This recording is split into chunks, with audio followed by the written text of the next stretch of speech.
మాట వినికి వణుకుచుండును వానినే నేను దృష్టించుచున్నాను.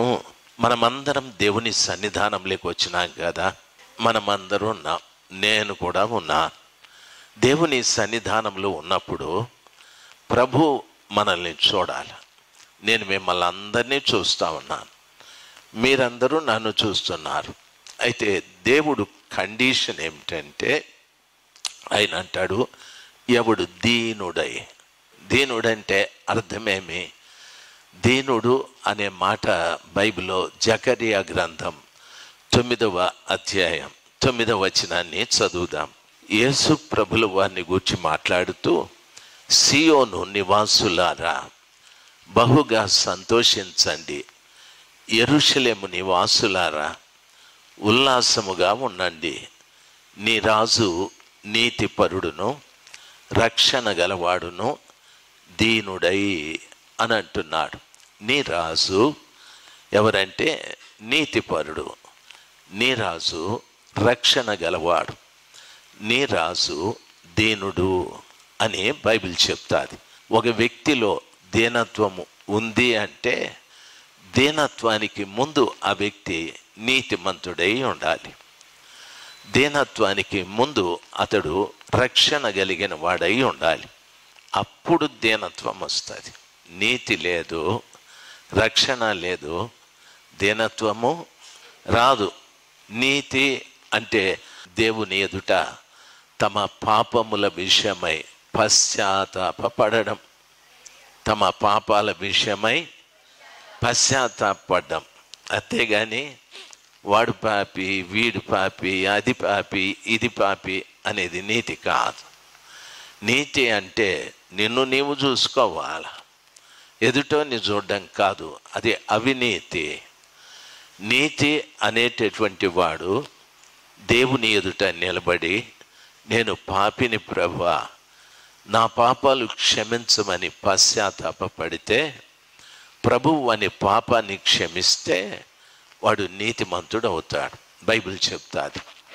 బైబిల్లో చెప్పిన మాట ఏమిటంటే, నీతిమంతుడు విశ్వాస మూలముగా జీవించునని, నీతిమంతుని ఇల్లు నిలుచును అని, నీతిమంతుని తల మీదికి ఆశీర్వాదంలో చునునని 3 విషయాలు మీకు చెప్పుంటాను. ఈరోజు నీకు ఎందుకు ఆశీర్వాదం లేదు? ఈరోజు ఎందుకు నీ ఆలోచనలన్నీ పనికిరానివిగా మారిపోయాయి? ఈరోజు ఎందుకు నీ ఇల్లు నిలబడలేదు? ఇవన్నీ ఆలోచన చేస్తే నీ దృష్టి ఎప్పుడు ఎదుటి వారి మీద. ఆయన అట్లాంటి వాడు, ఈయన ఇట్లాంటి వాడు, ఆమె ఈమె, ఇది క్రైస్తవుడికి తగదు. ఎంతసేపు క్రైస్తవుడు స్వపరీక్ష చేసుకోవాలి. నేను ఎలాంటి వాడను, నీవెలాంటి వాడువో కాదు, నేను ఎలాంటి వాడను అని స్వపరీక్ష చేసుకొని, నాలో ఏ ఏ తప్పులు ఉన్నాయో అవన్నీ ప్రభువుకి చెప్పి వాటి నుండి నేను బయటికి వస్తే అప్పుడు ప్రభులు వారు, నీవు నీతిమంతుడైతే నీ తల మీదకి ఆశీర్వాదాలు ప్రభులు వారు కుమ్మరించడం ప్రారంభిస్తాడు. పొరపాటును కూడా ఆ పాస్టర్ ఇట్లాంటోడు, నా పాస్టర్ అమ్మ ఇట్లాంటిది, నా మొగుడు ఇట్లాంటోడు, నా పెండ్లామ అట్లాంటిది, నా కొడుకు ఇట్లాంటోడు, నా కూతురు అట్లాంటి, ఈ దరిద్రపు మాటలు మాట్లాడితే నీవు నీతిమంతుడివి కానే. నువ్వు ఎన్ని చేసిన దేవుడి కోసం వారం ₹1,00,000 ఇచ్చిన, లేకపోతే వారమంతా నువ్వు పరిచర్య చేసిన, లేకపోతే వారమంతా నేను ప్రసంగాలు చేసిన, పైసాకు నేను పనికి రాకుండా అయిపోతాను. దేవుని సన్నిధానంలో కూర్చున్న ప్రతి బిడ్డ కూడాను జాగ్రత్తగా గమనించాలి. నాలోకి దీనత్వం రావాలి అంటే నేను మొదట నీతిమంతుడు కావాలి. నీతి తరువాత రక్షణ. రక్షణ అంటే ఏదో భద్రత కల్పించేది కాదు. ఒక వ్యక్తికి ఏదో థ్రెట్ ఉందని చెప్పి పోలీస్ ప్రొటెక్షన్ ఇచ్చేది కాదు. రక్షణ దాని అర్థం ఏమిటంటే ప్రభు రక్షణ నీలో ఉంటే కృపగల దేవుని యొక్క రక్తం నీలో ఉన్నట్టే.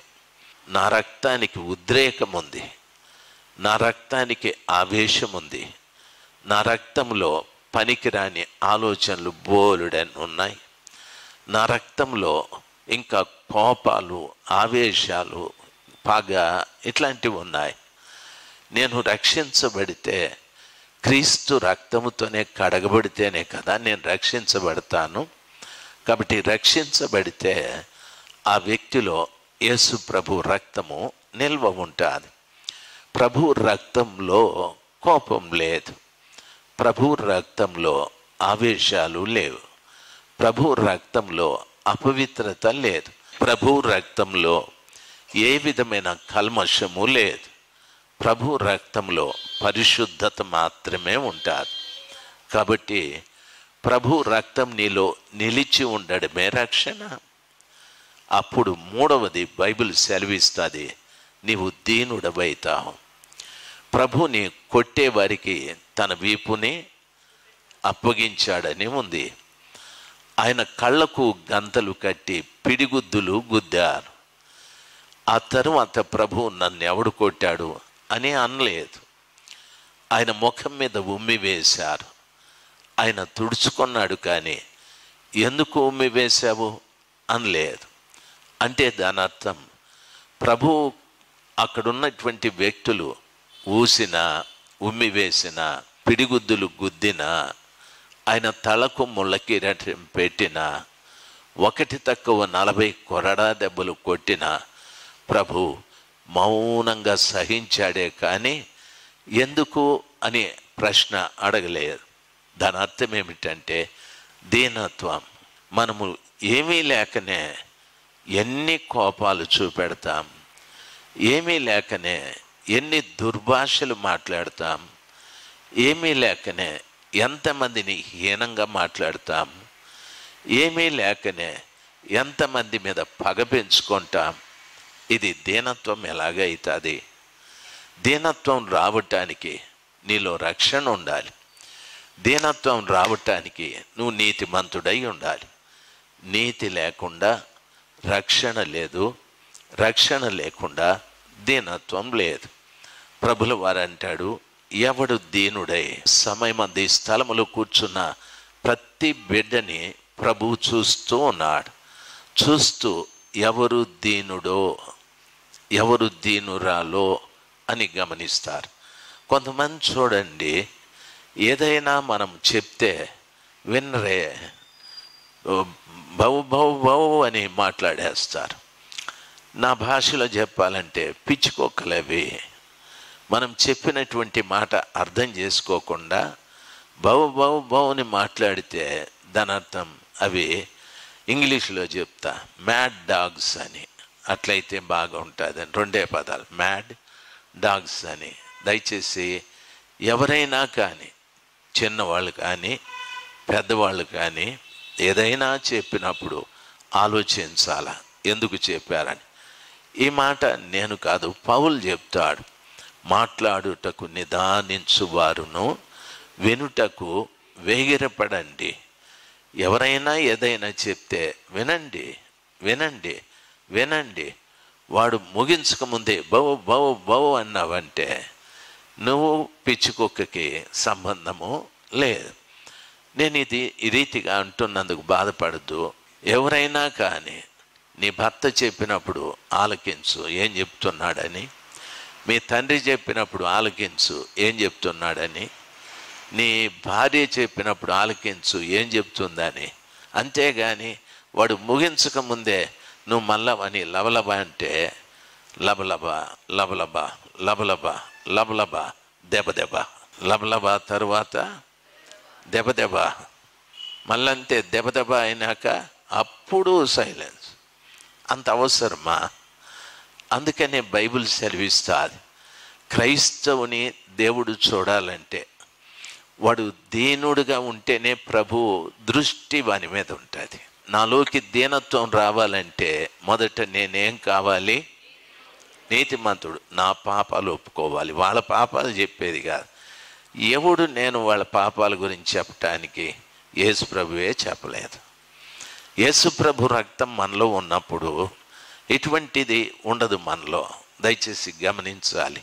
ప్రభు రక్తం మనలో ఉంటే మనం ఎలాగుంటామంటే దీనులుగా ఉంటాం. నేను యేసుప్రభు కుమార్తెని, యేసుప్రభు కుమారుణ్ణని చెప్పి ఆ దీనత్వం లేకపోతే ఎవరికి అవమానము? దేవునికే అవమానం. ప్రభు అంటాడు, మిమ్మును బట్టియే కదా నా నామము అన్యుల మధ్య దూషించబడుతున్నది అంటాడు. చెప్తాడు, వీడు పాస్టర్ అంటయ్యా, వాడు చూడు ఎట్లా మాట్లాడతాడో, వీడు పరిచర్య చేస్తాడంటయ్యా ఇమ్మాన్యుయల్ చర్చ్లో, వాడు చూడు ఎట్లా మాట్లాడతాడో, వీళ్ళు కొయ్యర్లో పాటలు పాడతారంటయ్యా, ఆ నోరు పడే పాట చూడు ఎట్లా మాట్లాడతారో. ఎవరికి అవమానము? యేసయ్యకి. ఎన్నిసార్లు మనం దేవుణ్ణి అవమానపరుద్దాం చెప్పండి? నిన్నెవరైనా ఒకరు అవమానపరిచినారనుకో, నీ మూతి ఎట్లా అయిపోతుంది? ఆ స్థలంలో నుండి వెళ్ళిపోతావు. ప్రభుని అవమానపరిచే జీవితము నాకు ఉండకూడదు. కాబట్టి ప్రభు పిల్లలు బాగా గమనించాల్సింది, బైబిల్ చెప్తుంది దీనుడు. నేను ఎలాగుండాలి? అందరు చెప్పాలి, ఎలాగుండాలి? దీనత్వం నాకుంటే గనక బైబిల్ చెప్తాది నేను నీతిమంతుడు కావాలి. మొదట ప్రభు దగ్గర నాలో ఏ ఏ పాపాలు ఉన్నాయో అవన్నీ ఒప్పుకోవాలి. ఒక వ్యక్తిలో దీనత్వం ఉంటే ఆ వ్యక్తి మాట్లాడండి, ఎక్కువ మాట్లాడు. వానికి నష్టం కలిగినా మాట్లాడు, కష్టం కలిగినా మాట్లాడు, ఎవరన్నా అవమానించినా మాట్లాడు వాడంతే. ఎందుకంటే బైబిల్లో మనకు తెలిసిన సమాచారం ఏమిటంటే, మోషే అంటాడు ఇజ్రాయేలీయులతో ఎర్ర సముద్రం దగ్గర అంటాడు, మీరు ఊరకుండుట వలన యెహోవా రక్షణ చూస్తారు. మీరు ఊరికే ఉండండి, మీరు గాలిగా పడద్దండి. రథాలు వస్తున్నాయి, ఫరో సైన్యం వస్తూ ఉంది, మా మీదకి వచ్చేస్తూ ఉన్నారు, మమ్మల్ని చంపేస్తారు, మమ్మల్ని ఎందుకు ఇక్కడికి తీసుకొచ్చావు? అరవద్దండి, నిశ్శబ్దంగా ఉండండి, మీరు ఊరికే ఉండండి, యెహోవా రక్షణ చూస్తారని. దీనునికి ఉన్నటువంటి క్వాలిటీ ఏమిటంటే మౌనంగా ఉండడం. దయచేసి గమనించాలి, మౌనంగా ఉండడం. చాలా కుటుంబాలలో కలతలు రావటానికి కారణమేమి? చాలా కుటుంబాలలో పోట్లాడుకోవటానికి కారణాలు, చాలా కుటుంబాల్లో కష్టపడి సంపాదించిన సంపాదన కూడా ఉపయోగించుకోకపోవటానికి కారణాలు. చాలా కుటుంబాల్లో కొంతమంది భార్యలు ఎట్లుంటారంటే హిట్లర్ కూతుర్లు ఉన్నట్టు ఉంటారు, డిక్టేటర్స్. హిట్లర్ కూతుర్లు, ఆమె చెప్పిందే జరగాల. కొంతమంది ఎట్లుంటారంటే మగోళ్ళు కూడాను హిట్లర్ కొడుకులు ఉన్నట్టు ఉంటారు, వాడు చెప్తే వినాలా, లేకుంటే తుపాకీతో కాల్చి పాడేస్తాడు. అట్లా ఉంటారు కొంతమంది. మనము హిట్లర్ కొడుకులు, హిట్లర్ కూతుర్లు కాదు, యేసు ప్రభుల వారి బిడ్డలము.